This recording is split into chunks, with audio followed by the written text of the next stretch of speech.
himself. There was nobody else to connect with. He was standing on his own. And for the first part of Joseph's life, as we've studied, everything seemed to go wrong for him. He gets thrown in jail. Well, first of all, he apparently was a little bit of a braggart as a young person. And his other brothers were really jealous. And so they decided that they were going to kill him. So much they hated him. Then they said, no, let's don't kill him. Let's sell him into slavery.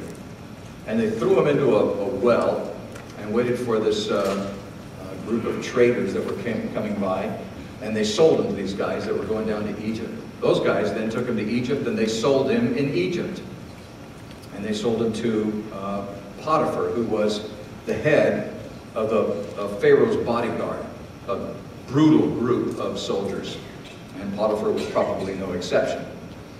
Now he's a slave in Potiphar's household, and he gains favor with Potiphar, but Potiphar's wife decides that she wants to seduce him, and he won't go for it, and so she trumps up the charges that he tried to seduce her, and Potiphar has him thrown in jail. So now it just goes from bad to worse.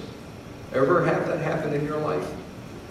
But think about the fact that he was all alone.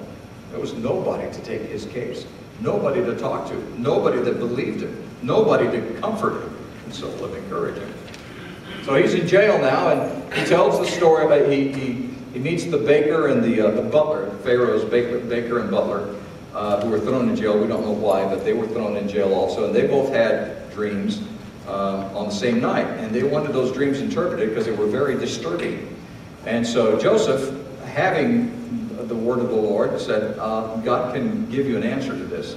And he tells them what the dreams mean, and sure enough, exactly what he says happens. One of them is restored to his position with the Pharaoh. The other one is actually impaled, and it was a form of criminal punishment. And so a few years later, exactly, the Bible says 2 years later, Pharaoh has a horrible dream, and he doesn't know what to do about it. He actually has 2 dreams in the same night. And he calls his wise men together and his magicians together. What does this dream mean? They couldn't think of anything. But the guy that had survived was there and said, oh, I remember this guy in jail who was able to interpret my dream. Maybe he can do this for you. And he said, okay, get him. So he brings Joseph, and Joseph says to the Pharaoh, well, I can't interpret it, but God can. And he tells him what the dreams mean. The dreams mean that there's going to be 7 years of plenty, and then 7 years of drought, and people are going to go hungry. And he suggests that they start planning ahead for that. Now, what happens is Pharaoh says, okay, and he goes to his people, and they decide this is what we should do.